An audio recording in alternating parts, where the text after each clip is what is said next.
오늘 로마서 15장 13절 가지고서는 제가 설교를 여러 번, 몇 번 했습니다. 몇 번 했는데, 한 해의 목회 성구로 정한 것은 이번이 처음이기 때문에 이제 다시 설교를 준비했고, 물론 이전과는 다르게 이제 준비를 했습니다. 제가 주로 이야기 설교를 쭉 이제 하지, 주제 설교를 잘 안 하는데, 오늘은 주제 설교를 준비했습니다. 먼저 믿음으로, 주보를 먼저 잠깐 말씀드리면요.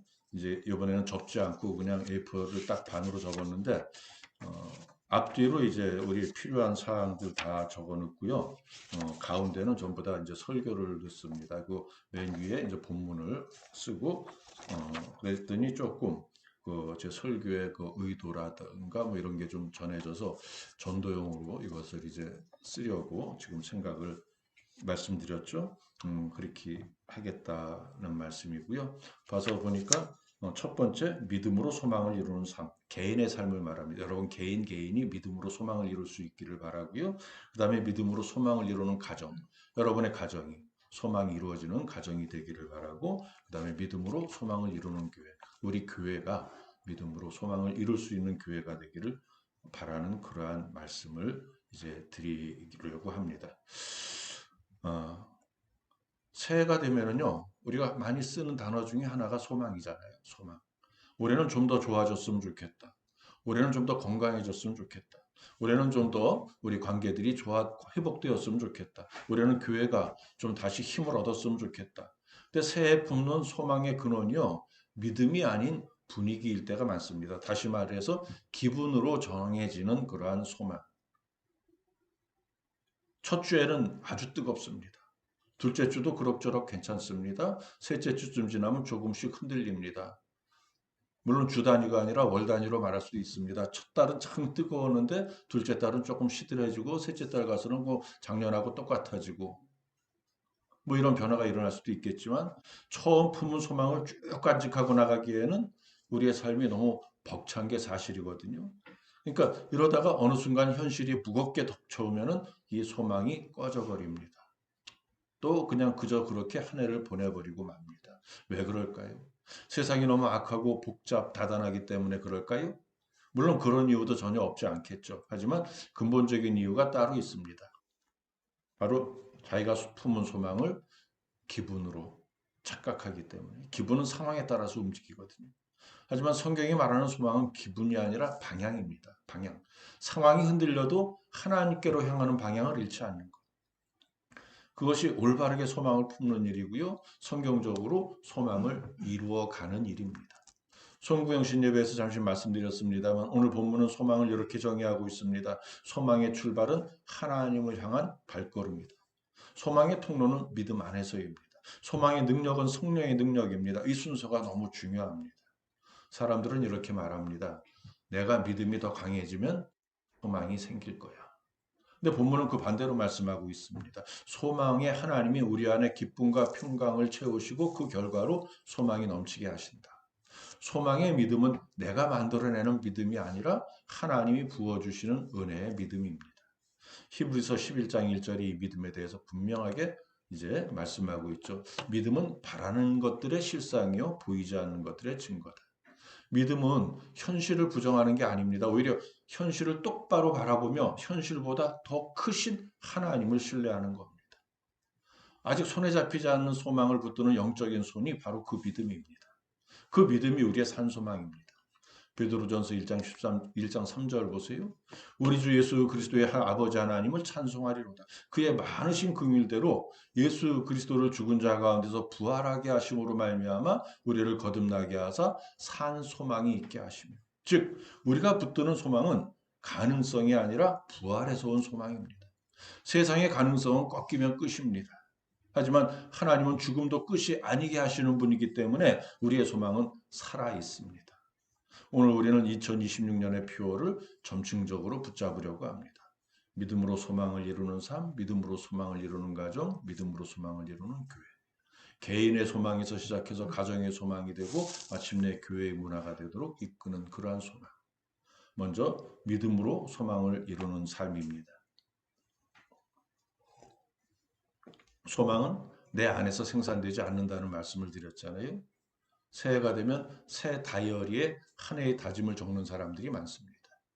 저는 뭐 다이어리에 이제 1월, 2월 좀 분주한 일정이 많아서 그 일정을 적었습니다만 뭐 한 해의 다짐을 적는 그런 뭐 프랭클린이라든가 뭐 이런 그 시스템 다이어리에는 막 그런 게 있잖아요. 전 그거 전혀 안 쓰는데 그 내용을 보면 운동, 절제, 독서, 뭐 새벽 예배, 섬김 등등 모든 좋은 것들이 많이 있습니다. 좋은 거 많이 씁니다. 올해는 이거 꼭 할 거야, 꼭 할 거야.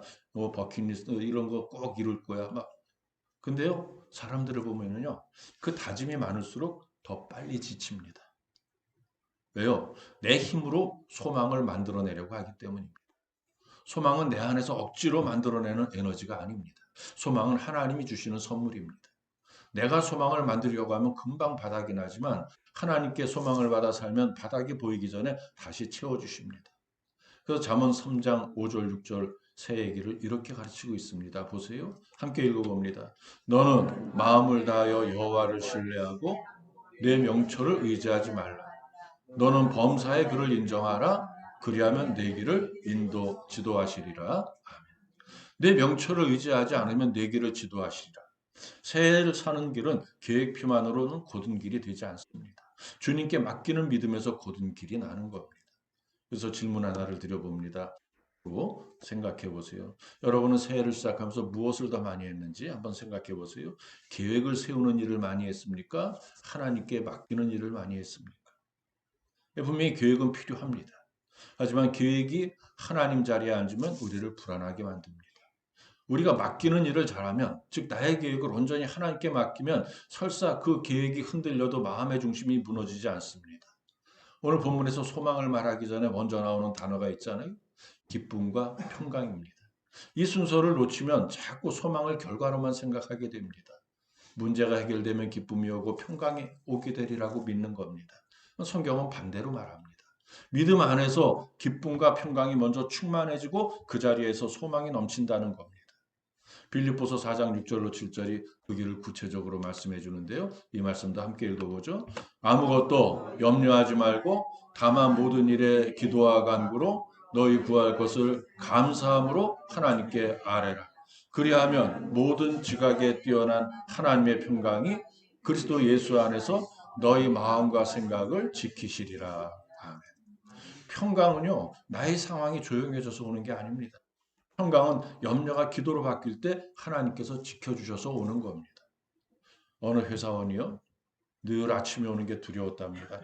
뭐 직장 다니는 사람들 많이 경험해 본 그러한 공통적인 일인데요. 눈 뜨면 바로 머릿속에서 회의가 열립니다. 오늘 아침 회의에서 또 무슨 일이 있을까? 사장이 또 무슨 불호령을 내릴까? 부장이 또 어떤 것을 가지고 나를 질책할까? 저 사람과 또 부딪히면 어떨까? 근데 오늘 내가 업무를 과연 오늘 하루 온종일 제대로 감당할 수 있을까? 뭐 여러 가지 불안과 걱정. 근데 이 사람이 어느 날부터 아침을 바꾸었습니다. 눈 뜨자마자 그러한 생각을 하고 핸드폰을 검색하는 대신에 한 문장의 기도를 하기 시작한 겁니다. 주님 오늘 제 마음을 지켜주세요. 주님 오늘 제 발걸음을 인도해 주세요. 주님 오늘 제가 한 사람을 사랑하게 해주세요. 상황이 갑자기 다 좋아지는 건 아닙니다. 근데 마음이 달라졌습니다. 염려가 줄어든 게 아니라 그 염려 위에 평강이 덮인 겁니다. 이게 믿음의 삶입니다.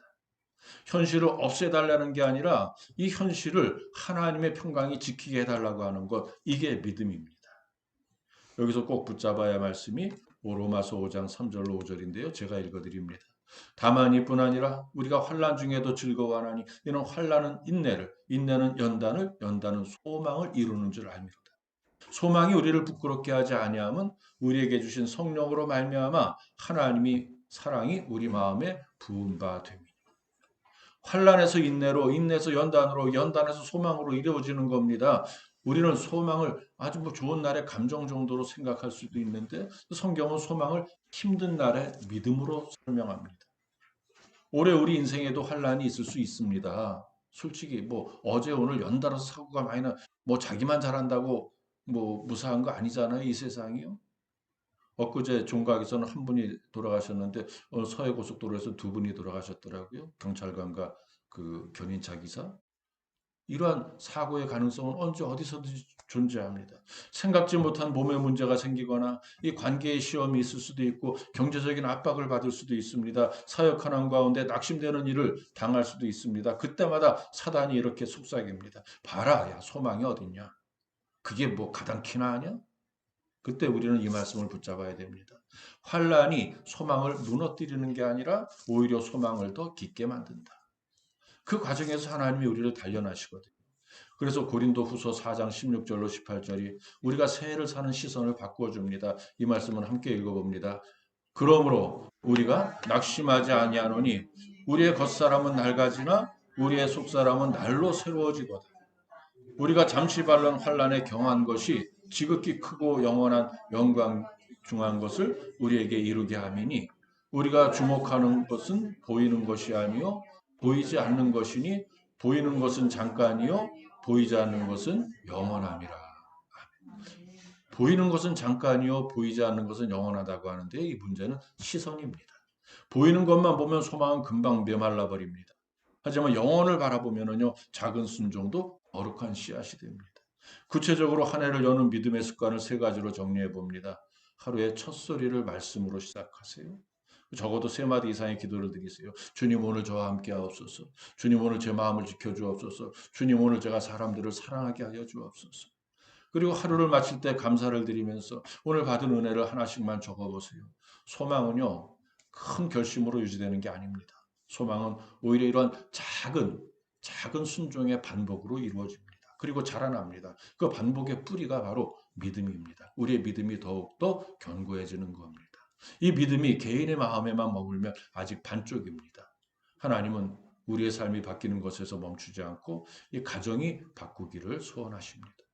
그래서 두 번째 말씀이 믿음으로 소망을 이루는 가정입니다. 가정을 생각해도요, 누구나 또 그 가정에 대한 소망을 가지고 있습니다. 부부가 다투지 않았으면 좋겠다. 자녀가 잘 자랐으면 좋겠다. 우리 집안의 경제, 재정 문제가 좀 안정되었으면 좋겠다. 뭐, 이러한 소망들이 있잖아요. 근데 성경이 말하는 가정의 소망은 완벽한 게 아니라 방향입니다. 이거 역시 방향입니다. 여호수아 24장 15절 말씀 보세요. 만일 여호와를 섬기는 것이 너희에게 좋지 않게 보이거든 너희 조상들이 강 저쪽에서 섬기는 신들이든지 또 너희가 거주하는 땅에는 아무리 족속의 신들이든지 너희가 섬길 자를 오늘 택하라. 오늘 나와 내 집은 여호와를 섬기겠노라. 아멘.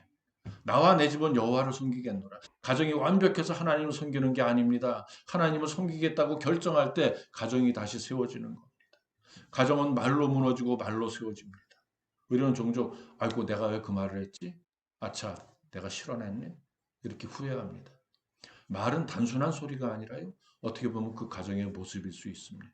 어떤 집은요. 식탁이 전쟁터입니다. 밥 먹으러 모여서 앉자마자 막 말싸움이 시작되죠. 너 왜 그랬어? 너는 맨날 그래. 너랑 말이 안 통해. 뭐 너 기분 나빠서 너랑 밥 못 먹겠어. 잘 먹던 밥도 목에 걸리는 그러한 일이 많습니다.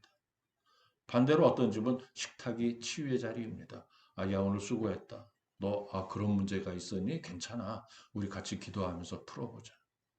다정한 말, 위로의 말, 격려의 말 한마디가 그 한 사람의 영혼을 살립니다. 가정의 소망은 형편이 아니라 언어에서 시작되는 겁니다. 믿음 있는 가정은요, 모든 면에서 완벽한 가정이 아니라 부족한 면이 있어도 회복하는 언어가 있는 가정입니다. 가정에서 가장 어려운 게요, 사실 사랑이 아니라 용서일 때가 많습니다. 왜냐하면 가족끼리는 가깝게 지내다 보니까 더 상처를 주는 일이 많을 수 있거든요. 그래서 용서가 꼭 필요하다는 말씀입니다. 용서는요, 상처가 없었다고 말하는 게 아니라 상처가 있었지만 주님 안에서 끊겠다고 결단하는 겁니다. 가정은 결국 주님이 세우셔야 세워집니다. 시편 127편 1절 말씀 보세요. 함께 읽어봅니다. 여호와께서 집을 세우지 아니하시면 세우는 자의 수고가 헛되며 파수꾼의 깨어 있음이 헛되도다. 가정을 세우는 가장 현실적인 방법이 무엇일까? 기도입니다. 기도는 가정을 세우는 가장 실제적인 기초입니다. 가정에서 이 5문장을 의식적으로 사용해 보세요. 괜찮아. 나는 늘 내 편이야. 미안해. 내가 먼저 풀게. 고마워. 네가 있어서 참 좋다. 우리 함께 기도하자. 하나님이 우리를 붙들어 주신다. 6개인가요? 전혀 거창할 필요가 없습니다. 작은 불씨가 공기를 바꾼다고 했잖아요. 삶이 소망으로 채워지고 가정이 소망의 공기를 품으면 그 다음에 무엇이 됩니까? 하나님은 그 소망을 교회라는 공동체 안에서 흘러넘치게 하십니다. 사실 가정이 가장 작은 단위의 교회잖아요. 여러분의 가정이 모두 교회가 되어야죠. 교회이죠, 이미. 가장 작은 단위의 교회입니다. 이 교회가 이 공동체 교회로 이제 흘러넘치게 하는 거죠. 이게 세 번째 주제이며 올해 우리 교회 표어인 믿음으로 소망을 이루는 교회입니다. 교회의 소망은 숫자보다 영적인 동력입니다. 교회가 소망을 이루면 예배는 형식이 됩니다. 섬김은 감당하기 싫은 의무가 됩니다. 전도는 더 큰 부담이 됩니다. 교회 생활이 부담스러워지고 지루하게 느껴지고 영적 매너리즘에 빠지게 됩니다. 그럼 교회에 생기가 없습니다. 아니, 그 본인부터 생기가 없죠. 생기 없는 교인들이 나와 앉아 있으면 교회 자체도 생기가 없는 거죠. 그러나 교회에 소망이 넘치면 예배는 살아계신 하나님을 만나는 자리가 되고 섬김은 기쁨의 열매를 맺습니다. 전도는 넘치는 은혜가 자연스럽게 흘러가는 자발적인 섬김이 됩니다. 오늘 본문을 우리 함께 읽어봅니다. 소망의 하나님이 모든 기쁨과 평강을 믿음 안에서 너희에게 충만하게 하사 성령의 능력으로 소망이 넘치게 하시기를 원하노라. 아멘. 소망이 넘치는 이유는요, 성령의 능력입니다.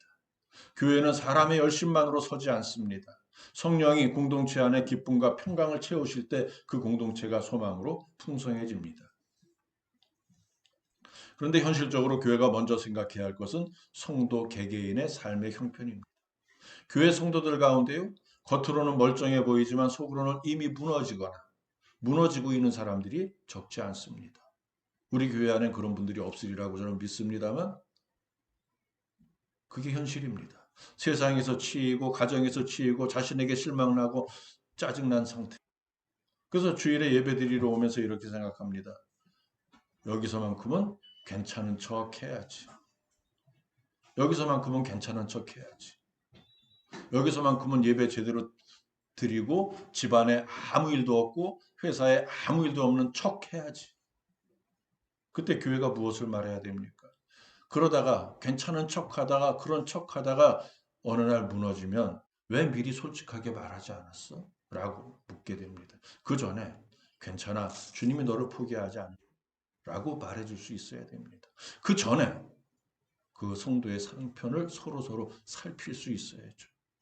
우리 성도가 상처받아서 무너지고 있지 않은지, 회사에 어려움이 없는지, 가정에 어려움이 없는지 서로 살피고 서로 기도해 줍니다.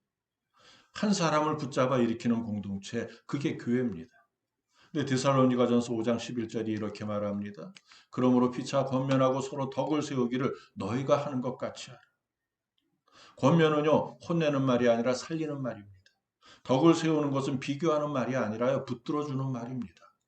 히브리서 10장 24절로 25절 우리 함께 읽어봅니다. 서로 돌아보아 사랑과 선행을 격려하며 모이기를 폐하는 어떤 사람들의 습관과 같이 하지 말고 오직 권하여 그날이 가까움을 볼수록 더욱 그리하자. 아멘. 교회를 유지하는 비결이 있습니다. 돌아봄과 사랑과 선행과 격려. 그리고 모이기를 힘쓰는 것. 교회는 프로그램으로 살아나는 게 아닙니다. 뭐 프로그램으로 성공한 교회들 많이 있습니다. 그러나 그보다는 서로를 돌아보는 습관이 있을 때, 그게 살아있을 때 회복되는 겁니다. 어느 교회든지요, 사람이 한두 번 빠질 수 있습니다. 문제는 그 다음입니다. 아무도 모르더라. 내가 빠졌는데 아무 연락도 없고. 그때 그 사람이 이렇게 느낍니다. 아, 난 여기 없어도 되는 사람이구나. 제 초등학교 친구 몇 번 말씀드렸죠? 큰 교회 다니는 친구가 권사가 우리 교회 와서 난 예배를 드렸을 때 그때 밥 먹으면서 그 얘기를 했습니다. 오늘 이번 주간에 내가 전화 6번 받을 거야. 전화 6번 받을 거야. 안 보이면 전화하는 사람들이 6명이나 된다는 겁니다. 그 주간에. 그러니까 한 주만 안 보여도 여러 사람들이 묻는 교회. 괜찮으세요? 기도하고 있어요. 뭐 필요한 거 있으세요? 무슨 일로 못 나오셨어요? 제가 기도해 드릴까요? 그 문자나 그 통화가 한 영혼을 다시 예배로 이끌어옵니다. 교회의 소망은 예배의 자리만이 아니라 성도들 간의 관계에서도 흐른다는 말씀이죠. 성령은 공동체를 통해서 소망을 공급하십니다. 2026년 미소교회가 믿음으로 소망을 이루는 교회가 되기 위해서 꼭 필요한 세 가지 실천사항을 마지막으로 제가 말씀을 드립니다. 먼저 기도로 세우는 교회입니다. 작년 한 해 동안 열심히 해주신 2050 기도, 20가정 50명의 성도가 되어지기를 원하는 그 기도를 올해도 저녁 8시 50분에 꼭 드려주시기를 부탁드립니다. 그리고 두 번째요. 우리의 능력보다 성령의 능력을 신뢰하는 교회입니다. 아무리 자기가 발버둥 쳐봐요. 개인의 힘으로는 한계가 있습니다. 하나님께 맡기세요. 성령님의 도우심을 구하세요. 보혜사 성령님께서 우리를 주장하시고 인도해 주시고 우리의 소망을 이끌어 주실 겁니다.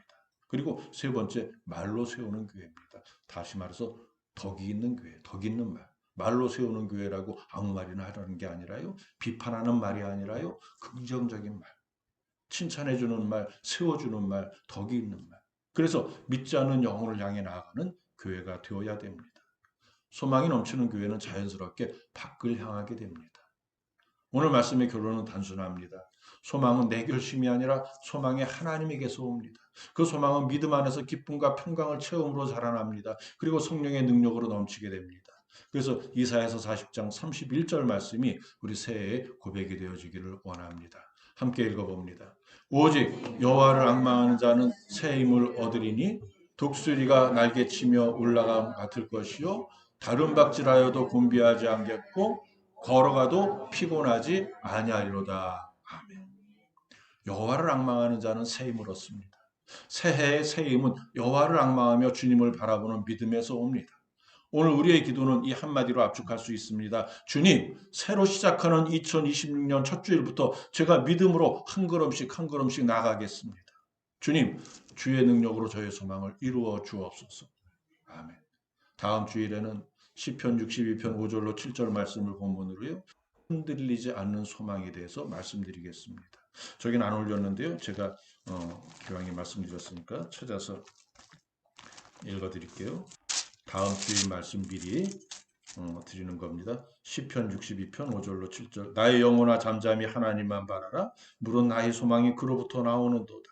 오직 그만이 나의 반석이시요 나의 구원이시요 나의 요새이시니 내가 흔들리지 아니하리로다. 나의 구원과 영광이 하나님께 있으며 내 힘의 반석과 피난처도 하나님께 있도다. 아멘. 이 말씀으로 흔들리지 않는 소망에 대해서 말씀드리겠습니다. 믿음으로 소망을 이루기 위해서 그러기 원하는 우리 모든 성도들을 우리 성령님께서 인도해 주시기를 그 인도하심이 충만하시기를 주님의 이름으로 축원해 드립니다.